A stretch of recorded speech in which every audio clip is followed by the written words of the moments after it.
Hey, Matt. Hey, what's up? So good to have you here today. Thanks so much for being here.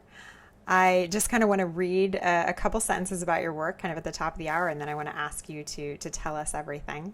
So Perfect. let's get started. Matt Bodnar is an investor and the accidental podcaster of the Science of Success podcast. The show is all about understanding your mind through psychology, improving your decision making, and becoming the best version of yourself. So, Matt, tell me about sort of your journey from investor to podcaster and person interested in success. Yeah, absolutely. I mean, so I've always been, even when I was younger, interested in self-help and success to some degree or another. But and out of school, I worked on Wall Street for a little while, and then I became a partner at an investment firm that invests in kind of the food and agricultural world. And through that, at some point, the brilliant idea dawned on me that I should study this guy, Warren Buffett, right, the most successful investor of all time. And so I started reading everything that Buffett had ever written, everything that's ever been written about him. And if anybody who reads Buffett thoroughly, you'll come across again and again this guy named Charlie Munger. And Munger is Buffett's business partner. He's a billionaire, really, really successful dude, really, really intelligent, and kind of a different guy. He just has a different perspective on the world and reality. And he talks a ton about psychology and human behavior and building a toolkit of mental models so you can better understand reality and all this stuff that really interested me. And so I started going really deep down that rabbit hole and had a bunch of conversations with friends, business partners, et cetera, about all those ideas. Eventually, a buddy of mine had a website, a small website, and he suggested, hey, you should take all this stuff that you've read a ton about, you know a lot about, and start a podcast. And at the time, I invest in kind of a bricks and mortar world of food and cornfields and that kind of thing. And I was like, I don't know anything about podcasting, but I can definitely talk about psychology, decision making, all this kind of stuff, and as not only in the context of investing, but kind of in the broader context of life. And we launched it in November of 2015. We had a couple thousand downloads, kind of just started, ramping up, and then we hit sort of number one new and noteworthy in our category, and it really started to blow up after that. And so since then, we have over 1 million downloads now. Boom. We've done a ton of different episodes. We kind of do a mix of vignettes, which is like 15-minute episodes where we talk about a specific concept, and interviews where we go deep with everybody from astronauts to FBI hostage negotiators, neuroscientists. It's very much sort of science skewed. So we always want to get into like the data and the research of like, what does data say about should you be meditating, or what makes people happy, or, how you can be a better negotiator and all that kind of stuff. And so, I call myself an accidental podcaster because I still love investing and it's my day job and something that I'll continue doing.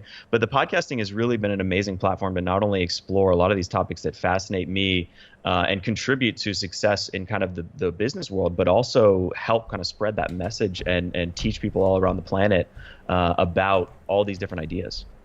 So I love this, and kind of there are two different things I really want to dive into with you. One of them is sort of this idea of success and how you got interested in it, but the other one is kind of this whole idea of sort of podcasting and building this platform. So I guess let's start with success and some of the teachings you have learned from talking to probably over 100 people in interviews at this point, right?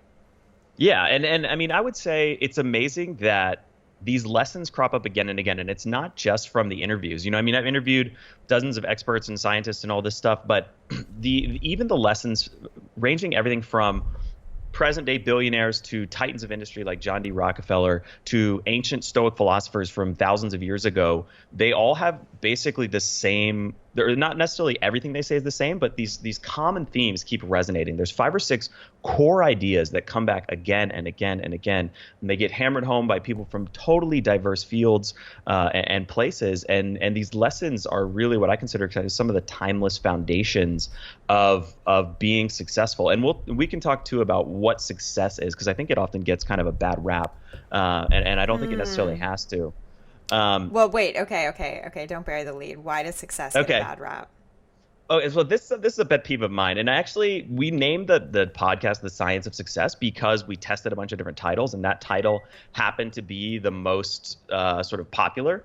But I actually don't really like the word success because it has all of this baggage around kind of material success, financial success. When people think success, they think of like hustle and like being an entrepreneur and all of this, but I actually view success as something completely different. And I think it's more about being successful is whatever success means to you, right? If you want to be a Buddhist monk, if you want to go and help people in the third world, or if you want to be a billionaire, all of those things I think are the path to success. And what people miss when they get caught up in this kind of, they see success and they think, oh, that's all about money and fame, and I don't care about that. I don't want success. I think they throw the baby out with the bathwater and they miss all of the principles and strategies that these people use to become successful that you can use to achieve anything. It doesn't matter what your goal is, whether it's happiness, whether it's fulfillment, whether it's material wealth and success, whether it's fame.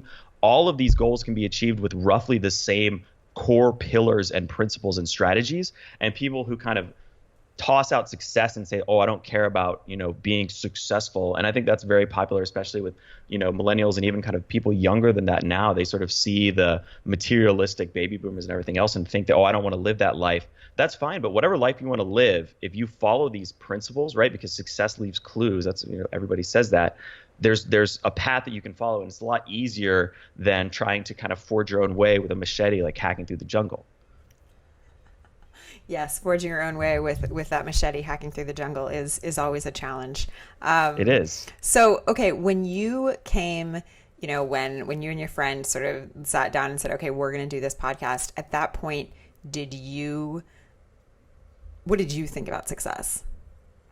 So, I mean, my definition is always shifting, right? But so let me ask you, are you asking what I think about sort of the meta idea of success we just talked about, or what's my personal definition of success? Oh, well, I was asking your personal definition of success at that moment and how you think it's maybe changed, but I'm curious about the meta definition of success as well. So I think we kind of covered, at least in large part, the meta definition. But in terms of my personal definition, I think it's definitely changed. And I think it's a kind of always sort of a moving target, trying to figure out what does success mean to you, right? And that's a hard question to define. It's something I journal about a lot, something I think about. And I've got a lot of different kind of ideas around it. I would say when I was younger, the younger I go, sort of, the more success looks like that traditional sort of material, I want to be super wealthy and really, really sort of traditionally successful.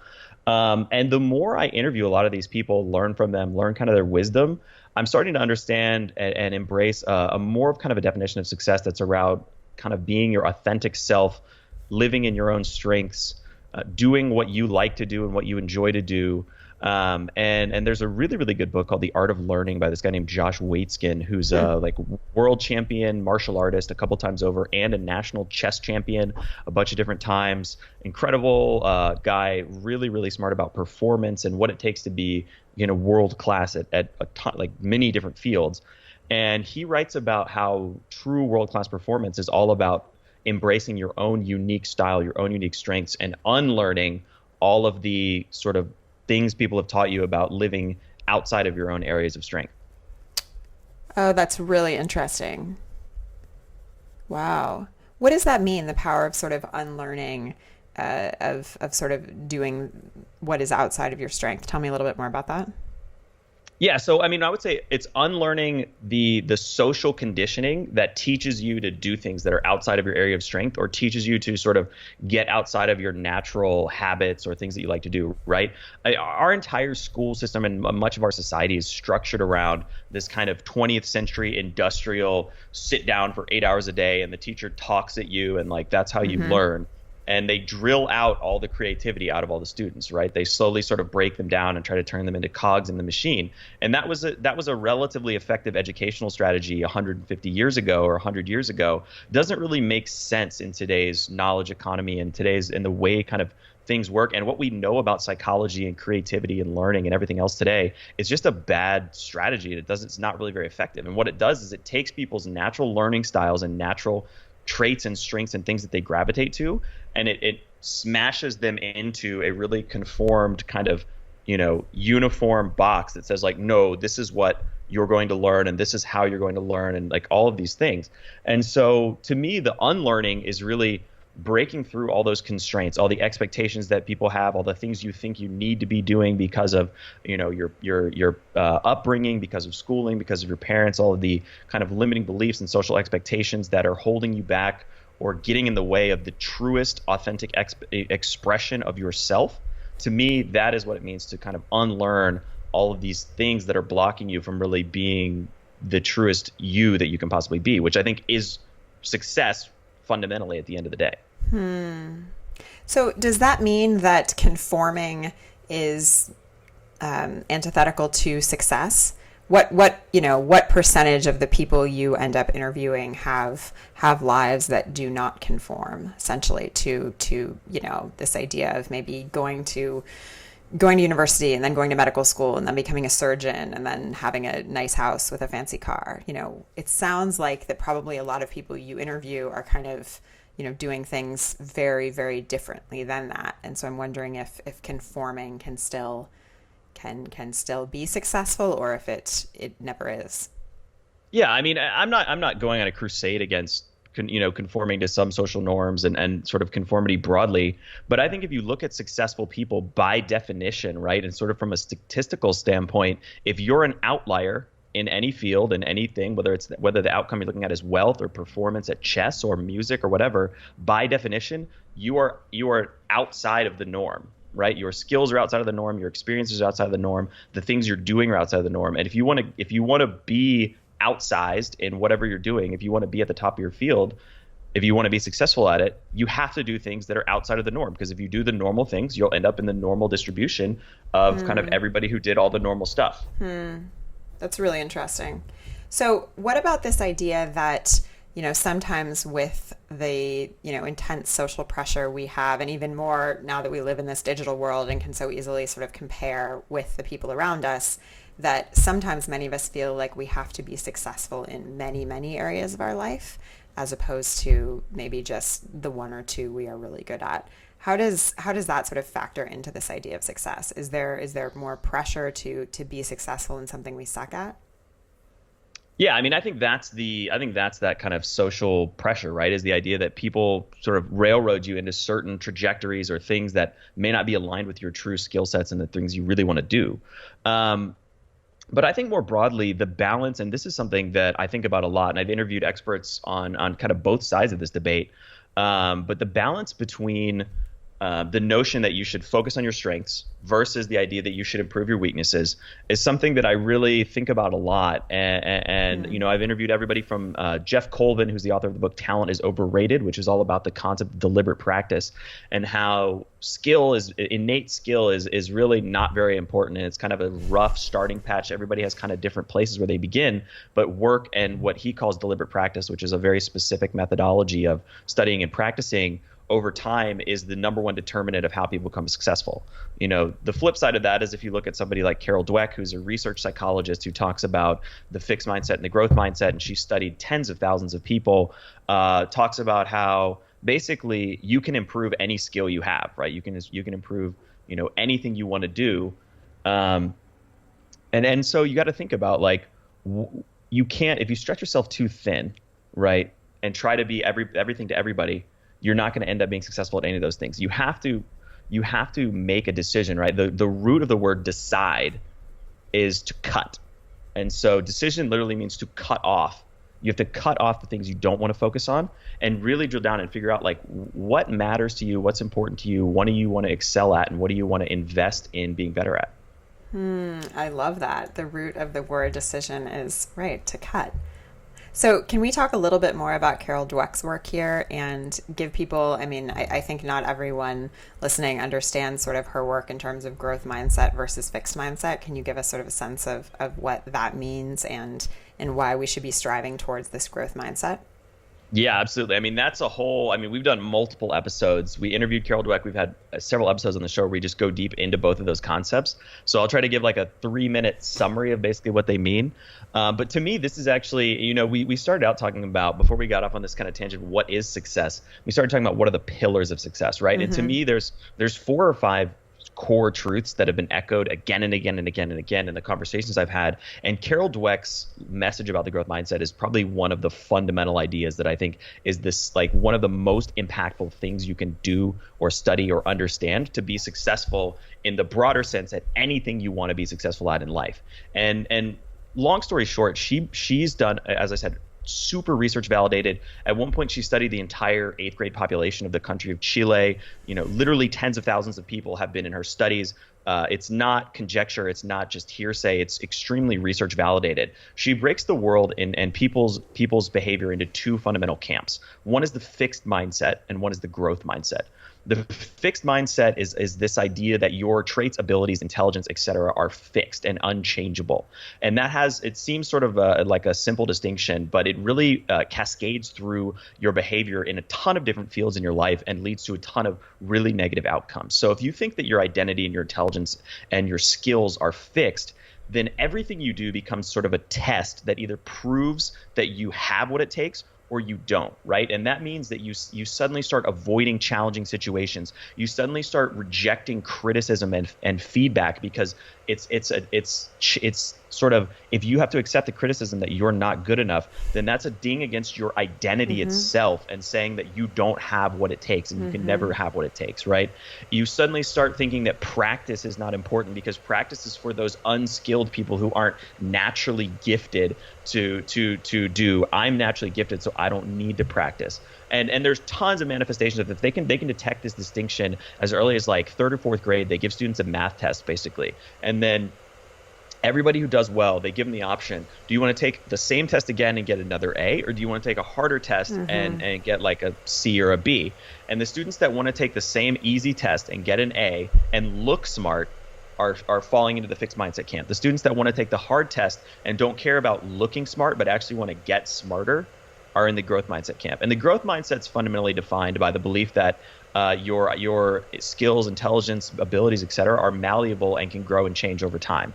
And in a fixed mindset, because your identity is static, everything you do is about proving your identity. It's all about demonstrating how smart you are, how great you are, how awesome you are. And so criticism is bad, negative feedback is bad, people who talk badly about you, all this stuff. People who are successful are enemies and they're sort of judges and they're judging your ability. In the growth mindset world, if you focus on learning and improving instead of proving yourself constantly, then the world opens up. If learning becomes your goal, then suddenly I want all the feedback I can get. I want to know how bad I am. I want to get the real data so that I can get better. And when I see people who are more successful than me, I look at them and go, how can I learn from them? What are they doing that I'm not doing that I can embrace? I start to say, oh, this is a challenging situation. I'm going to put myself in this challenging situation and know that it's okay to fail, but I'm going to learn from it, because if I fail at it, it doesn't mean that my identity is permanently one of someone who's a failure.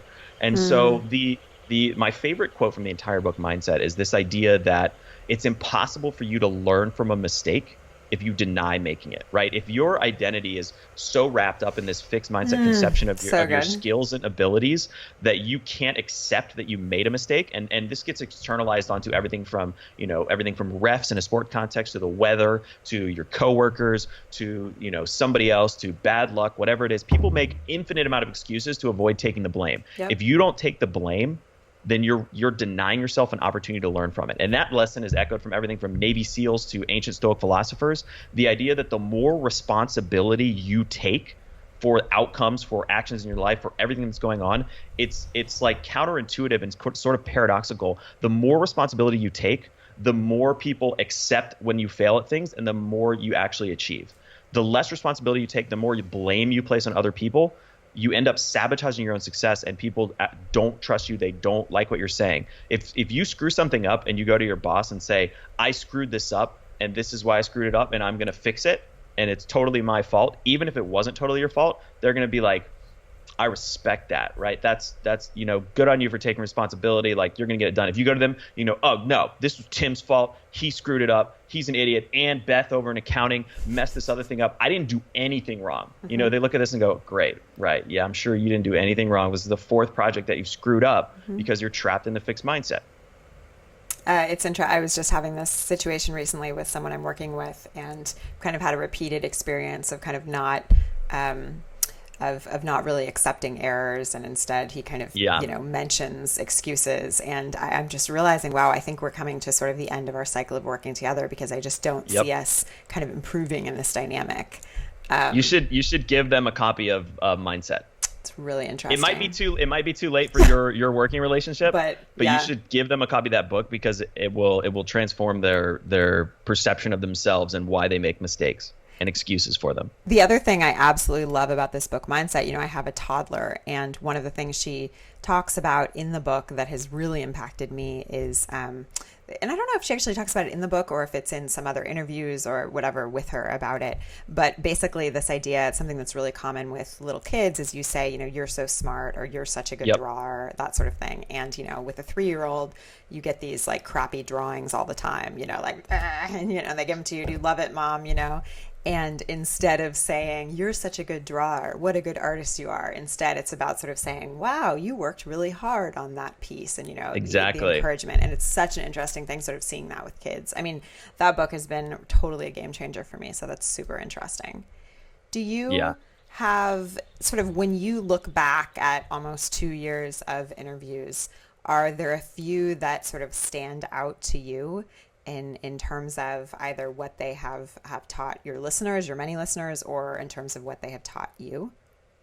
Yeah, absolutely. I mean, there's a couple that stand out for me, and there's a couple themes that sort of come out of those episodes. Another one of the pillars that I think is critical to being successful, and it overlaps in many ways with the idea of taking responsibility for, your environment and the outcomes around you, and not making excuses, and living in a growth mindset, is this idea of self-awareness and emotional awareness, right? Mm-hmm. You have to, I mean, this is probably the single biggest thing that comes up in again and again and again. I'd say more than any other theme has been repeated by guests on the show. It's that you have to have self-awareness. You have to be aware of your own thinking. You have to be aware of your own emotional state. You have to be aware of your own limiting beliefs. You have to be aware of your own biases. And, cultivating self-awareness, and especially emotional awareness, has really been a big focus for me, and something that's come out of a lot of the conversations. We had an interview with a woman named Megan Bruneau. That's one of my favorite conversations in the whole show, about digging really deep into emotional awareness and your expectations for your own emotions. And she talks a lot about what she calls perfectionism, which is basically this idea. It's not necessarily perfectionism in the sense that everything you do has to be perfect, but emotional perfectionism in the sense that you think your emotional state has to be perfect all the time, right? You can't ever be anxious. You can't ever be sad. You can't ever be angry. And there's really 3 interviews that come to mind for me, with kind of in the context of deeply understanding your emotional state, understanding what's going on. And one of my favorite lessons is the idea that your emotions are not always right or correct, but they're always data that you can use to uncover some kind of truth, right? So you should listen to your emotions, but you don't have to do what they're telling you. They're happening for a reason. They're giving you information. It doesn't mean that they're correct, but they're giving you some sort of data that you need to take into account, you need to understand, you need to act on. We recently interviewed another woman named Susan David, who wrote this book called Emotional Agility, and it's all about digging really deep into your own emotions and figuring out what are your emotions trying to tell you. And so to me, that journey of becoming aware of your own emotional state, digging into your own emotional state, and understanding that emotions are okay, negative emotions are okay. Part of the journey is accepting them and learning from them and figuring out how you can move forward, right? And there's never going to be, you're never going to reach this kind of Zen state where you never experience anxiety or fear or unhappiness or anger. You're never going to get there, even, right? The journey is not in abolishing those emotions. It's in accepting that those emotions are part of the journey. That's when you get to kind of that place of, enlightenment and acceptance. I love that. So talk to me a little bit about sort of this process of building a successful podcast. And I think my first question for you has to do with, when we think about sort of podcasting these days, we kind of lump it together with blogging, online marketing, and sort of we say, you're a blogger, which these days can also mean, you're also doing a podcast. How did you decide to kind of get your feet wet with podcasting and sort of going big there instead of blogging, I guess? As I said kind of at the beginning, I didn't set out to be a podcaster, right? My friend suggested the idea to me, but I think there's some really important lessons in the way that we launched the show that can resonate for anyone who's thinking about starting a podcast or really starting any sort of online media venture. My friend came to me and said, hey, I've got this website. At the time, it was sort of a science news website. And he ended up selling the site, and we sort of split ways after a couple months, just in the sense of the podcast. He's still a good buddy of mine. And I took over the podcast full time and had to figure it out. But I didn't set out and say, hey, I'm going to create a podcast. It kind of got thrust on me. And the wisdom in that I stumbled upon completely by accident is that when we launched in partnership with someone who already had an audience, right? We launched it wasn't like a massive audience, but he had a science news website that had a decent amount of viewers. And the podcast is about kind of science and data in the context of being successful and achieving things. And so we launched with that innate kind of built-in audience, and that helped us start to spread the word. That helped us start to scale. And so one of the things I would suggest for anybody who wants to start is figure out, is there somebody in your space, whatever that space might be, that has a platform that you could potentially partner up with. And the kind of chicken and egg way to do this is actually to go and make a list of, like, I think this is starting a podcast 101, right? And this is not exactly what we did, but if I had to start a podcast in any industry, like, give me an industry, I'll tell you exactly how I would do it. It'd be the same strategy. I would go find the top 100 people in that industry, like get a list of their names. I would ask every single one of them to be on the podcast, right? And I would kind of work these at the same time. I'd go find 10 media outlets that are in that space, and I'd pitch all of them on doing a JV, right? And I'd say, hey, we're looking to interview like some of the following people, which is this list of 100 experts. And then I tell the experts, hey, we're about to launch a podcast on, like, hopefully one of these media platforms that agrees to launch in partnership with us. And we'd like to interview you. And, here are some of the other people that we're looking to interview, right? And so the goal is, like, even if like 5 or 10 of those people say yes, that's a really good starting point. And you can use that to kind of leapfrog and build up and get higher quality guests and bigger guests, right? And so I would sort of work both of those angles at once, and then launch with that site with 5 or 10 interviews that you've already done, and you can start to kind of roll those out. And that's how you can sort of leverage authority and social proof and some of the other psychological biases that Cialdini talks about in the book Influence to start essentially from nothing with the podcast and have both an audience and sort of credible guests at the starting point. So how important is it when we think about sort of authority and social proof, having a credible guest? Is having a credible guest about, making your podcast authoritative, or is it also about sort of expanding your reach because that guest is going to help promote? How much do you think about that? I think it's both, right? I mean, we leverage every tool in the Influence toolbook we can to land guests on the show. And then, our landing guests is basically a process of a combination of luck, hustle, follow-up, and social proof and authority bias, right? And so basically, and I mean, I'd say it's mostly social proof, but it comes in a couple different forms and factors. So you try to talk about the audience and the reach. You try to talk about former guests, right? You talk about any sort of awards and accolades that you have. And then all of those factors combined with relentless follow-up. Like, we followed up with 10 or 15 times with some people. Chet Holmes in Ultimate Sales Machine talks about the average number of follow-ups you need to close a sale is 13 follow-ups. Amazing, right? Almost every salesperson I know quits after like 3 follow-ups at most. And so we just relentlessly keep following up. And we've been able to leverage guests that were more sort of unknown but still really interesting and get better and better and better guests, to where if you're in sort of the psychology space, we've interviewed everybody from Robert Cialdini to Carol Dweck to Dan Ariely, Ryan Holiday, like all of these people that aren't even necessarily, Ryan Holiday's not really a psychologist, but like all these people that talk and write about stoicism, psychology, performance, meditation. And we've been able to sort of slowly escalate the quality of our guests by using that strategy. Basically, you get the small fish, then you use those to use the social proof to get the medium fish, then use those to get the social proof to get bigger and bigger fish, basically. I am always curious because, there are podcasts out there that that base themselves on basically interviewing experts or interviewing top performers, right? And every podcast episode is about interviewing a big name. And then there are podcasts that kind of mix it up. And I was just listening to one this morning, and they were answering a question from a reader, saying what percentage of your guests are, quote unquote famous, essentially, right?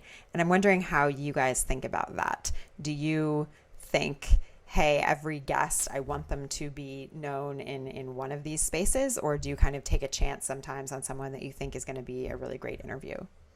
Oh, we definitely try to discover people who no one's ever heard of, right? I mean, if you interview, somebody for the nth time that's been interviewed everywhere. It's not that unique and interesting. And like in that interview, like our strategy, we have to figure out or try to figure out what can we do to differentiate this interview in some way or another from the other 100 people who've interviewed this person, right? And so even if you're interviewing a famous person, we try to figure out like how can this be unique or differentiated content that's not just them regurgitating the same thing for the 100th time. But we also try to find people that are really interesting and unique that no one else is interviewing or very few people have interviewed, because those are great people to kind of pluck from obscurity and have a unique and newsworthy take on whatever they're talking about. And that dovetails a little bit into another one of our audience acquisition strategies and content generation strategies, because they go hand in hand, is all about repurposing everything that happens on the show as much as possible. So we record the audio of the episode. We then have a company that transcribes that. We take the transcript, we break the transcript down into, at the simplest form, everything from quotes that we slap on images and put on Instagram to outlines that we turn into infographics that we put up on places like Pinterest, Instagram, and Facebook, to blog posts and media pitches that we'll pitch to everybody from Inc., Entrepreneur, Forbes, etc. And they don't always get picked up, but when they do get picked up, it sort of lends a big boost to the downloads for that episode and get new subscribers and all that kind of stuff. And so when you have somebody who's unique and different, like if, for example, I'll give you a real example. We interviewed Ryan Holiday. The episode aired like 2 weeks ago, right? There's almost no possibility. Like we tried to get some unique and differentiated questions in there, and I think we did. But like pitching an interview with him to like Inc. or like Business Insider or something, like there's nothing that he said in our interview that's like world changing that those guys are going to pick up. But we interviewed this other guy. The episode's going to air in probably like 2 months. But that's like sort of the queue length of our recorded episodes that haven't aired yet. And that interview, like no one has interviewed this guy. He's fascinating dude, military intelligence, like all these crazy strategies for reading body language and all this stuff. Like we already know like 2 or 3 journalists that we have relationships with that we've cultivated over time by sending them interesting stories that would eat up this story, right? And so that's what we kind of found this guy. We're like, yo, this is really interesting, and I think this has a ton of potential to be really cool articles, really cool stories about what he's talking about. That's really interesting. So there's definitely value in the sort of guests that aren't, headliners, quote unquote. Right. You mentioned earlier that kind of getting to the new and noteworthy on iTunes was a big moment to sort of propelling you guys to 1 million downloads and beyond. How did that happen? If there was, strategy in it, if it just sort of surprised you one day, did you do anything that you know of to get there specifically? I mean, early on, we did a couple things. One of them, we launched with a website that had an existing audience, which I think helped sort of build that initial traction. Landing a couple of our early guests and asking them to promote and share the show and that kind of thing helped get the word out there a little bit. But other than that, I mean, I think it was a combination of really the biggest piece was having that audience and then leveraging some of the early guests and then starting to take the content that we'd created and repurposing it and putting it in other places. Those are the fundamental things that started building our audience. And I mean, really our audience acquisition strategy now is primarily driven around building relationships with journalists and influencers in the spaces that we're in and trying, not just cold pitching them stuff, but actually trying to figure out what are they interested in, what do they want, and how can we provide them with really sort of unique, differentiated stories that fit exactly what they want to write about that also really resonate with our audience. I love it. So these days you do have this other job, you're an investor. So to what extent are you kind of a professional podcaster? Where does sort of podcasting kind of fit into your business in terms of time and revenue? How do you think about it in terms of career and work? So I'm, one of the other principles that I've discovered again and again from studying these people like Warren Buffett, John D. Rockefeller, Charlie Munger, Bill Gates, all of these guys, is that they're incredibly high leverage, right? And what I mean by that is, when you think about somebody like Bill Gates, right? Bill Gates isn't producing like 1 million times more value than me. He's producing billions of times more value than me. And he's not working billions of times harder. In fact, from a physical standpoint, there's not enough time in the universe for him to be working that much harder than me, right? And so something else has to be there. And what it is that he's more high leverage. He's doing more high leverage things than I'm doing. And I'm constantly thinking about that idea. How can I be more high leverage? How can I capture kind of the idea of the 80-20 principle, which basically says only a few things you do really matter and everything else is basically noise. And the sort of 20% of activities generate 80% of your results. And I'm always thinking about how can I shift more and more and more what I'm doing into those really high leverage things that produce a lot of results and not do any of the stuff that's basically a waste of time or a distraction. And so in the context of the podcast specifically, I'm also extremely lazy, which has really helped me kind of like anything that I'm doing, I basically try to figure out as quickly as possible, how can I systematize this, structure it in a way that I don't have to do it anymore. And so the entire ecosystem of the podcast is I have a team of like 2 or 3 people. I have a virtual assistant, I have a producer, I have an audio production company, and I have a graphic designer. And the only thing that I do from cradle to grave in the show is I show up like 45 minutes before the episode, read through the research document that my producer's prepared, do the actual interview, and then I put it in Dropbox, and the audio production company handles it. My assistant puts it on the website, posts it, all this kind of stuff. So there's very little work that I do on the show other than the actual meat of doing the interview itself, which is the most high value thing I could be doing. I also, probably the other thing I spend the most time on is meeting with my producer, who's really my right-hand man. He helps me with pitching guests and doing a lot of the media outreach that's kind of at the core of our audience acquisition strategy. And he and I sit down and we'll jam on strategy like once every 2 weeks and just talk about, we have this big sort of master plan. We talk about content, we talk about audience, we talk about all the different pieces of the puzzle, and we sit down and go through all of those components from a high level kind of strategic perspective. So those are the 2 things I do. I actually create the content itself and I focus on the strategy. All of the interim pieces, all the audio production, editing, all of the tweeting and posting and putting on the website and all of those other things, all the guest outreach, all the scheduling, all the media pitching is all done by my team. I love it. So do you have an end game with your podcast? What is the end game here?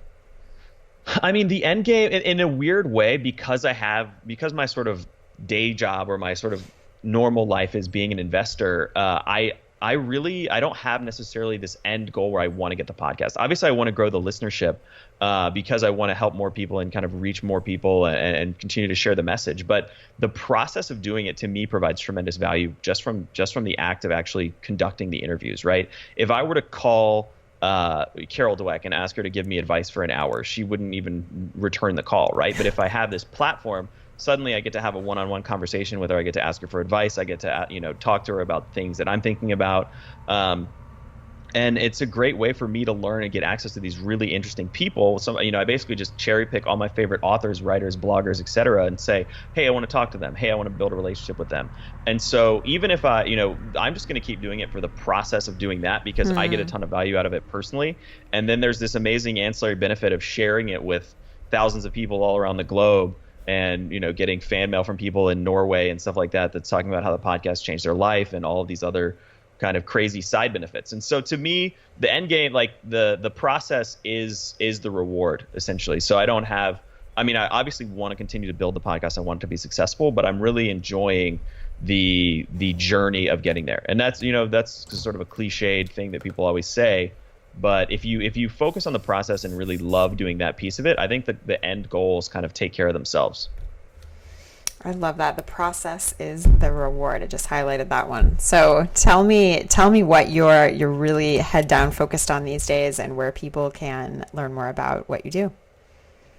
So, within the investing world, I'm focused on a number of things. I don't know if those would be relevant. Obviously, in the podcast world, we're, like I said, audience building is always a big focus for us. We're continuing to try to create new, unique content. I'm obsessed with the kind of Zen and the art of motorcycle maintenance idea of quality and how can we produce better quality, more high quality, more interesting and unique things that really help bring value to the world. My kind of mentors or inspirational people for the podcast, not personal mentors, some of them are dead, but like some of my people that have really inspired me to create the podcast and share all of this information are people like Charlie Munger, people like Carl Sagan, these incredible thinkers who had crystal clear understandings of the world, of reality, of how things really worked and function. And I want to help more people on that journey. I want to help more people understand reality, build the tools necessary to make great decisions for themselves and create a better world for all of us. And so that's really what that's what the podcast is, and that's what we continue to do with it. The best place to find the podcast is just at successpodcast.com. And if you're interested in some of these kind of pillars of being more successful, I have a free guide called 4 Steps to Making Better Decisions that integrates a lot of them. And you can get it for free by going to successpodcast.com/better. I love it. Thank you so much, Matt, for being here. It was a joy. Thank you so much. It's been an honor to be here, and I really enjoyed it.